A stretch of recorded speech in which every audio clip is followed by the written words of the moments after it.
Thanks for joining us here on The Morning Answer. I'm Jennifer Horn.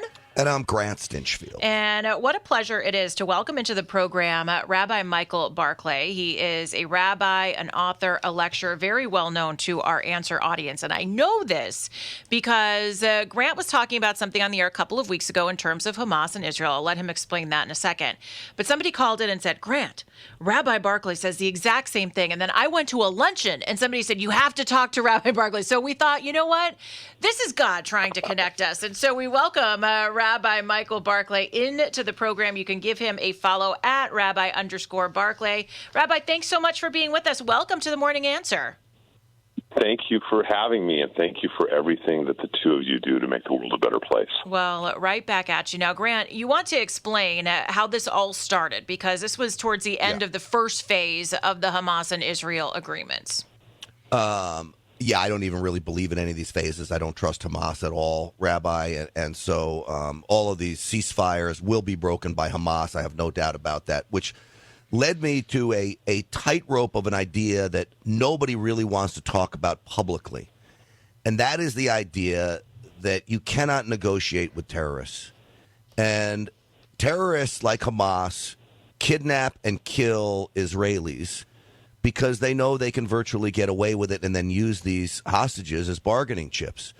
At some point, Rabbi, is there a time, and I hate to say this because every family member of a hostage wants their hostage to live, and I want the hostages to live. But at some point, do you say, you know what, we are not negotiating with you. We're going to wipe all of you out.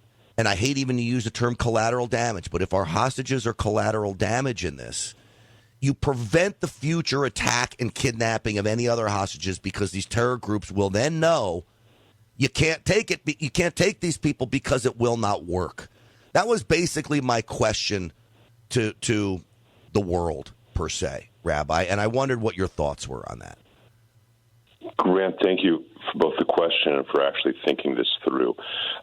I look to my source, to the Bible, for my source of guidance. That's just who I am. You're 100% right, and there is a place.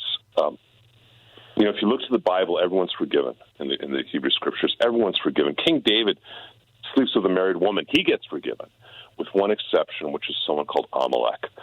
Amalek is the one who attacks the children, the weak, the old, and the infirm from the back of the camp. And the Torah says that God is to be at war with Amalek forever and will blot out its remembrance.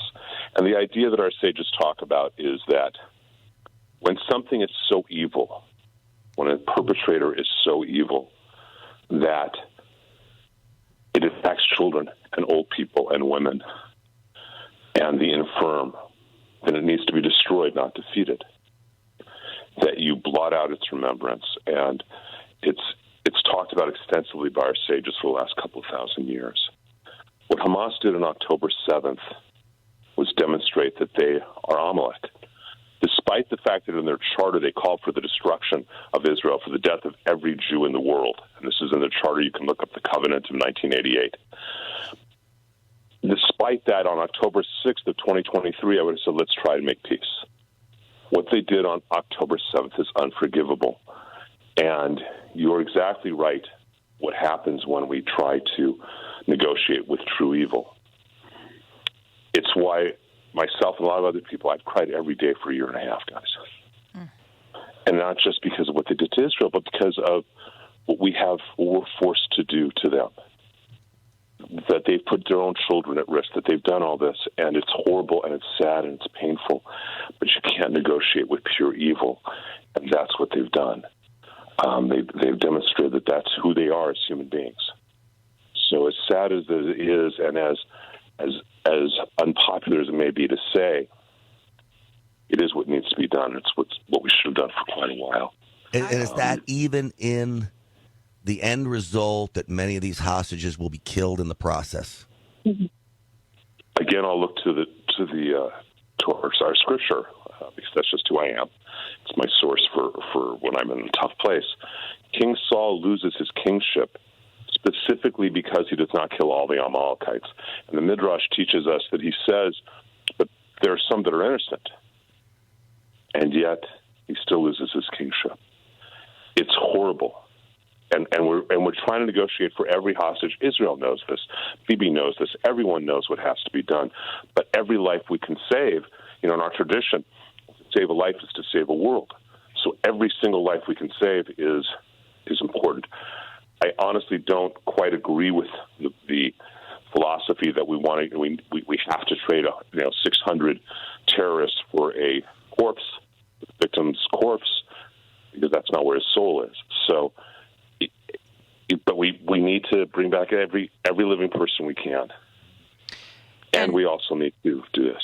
It's so painful and hard. It's awful, but obviously we know what the intentions of this group of people are, and I don't know if there's any other solution that saves people's lives more than what you have laid out. Just in our final 30 seconds, and we're up against a break, and I know this is a hard one, but what would you like to see happen in the coming weeks with Israel and with Hamas, because they're back at the table again, and as we've said, these negotiations don't work. They don't work, and this morning, I know you only have 30 seconds, and this morning, a couple hours ago, Egypt came up with a plan to rebuild Gaza.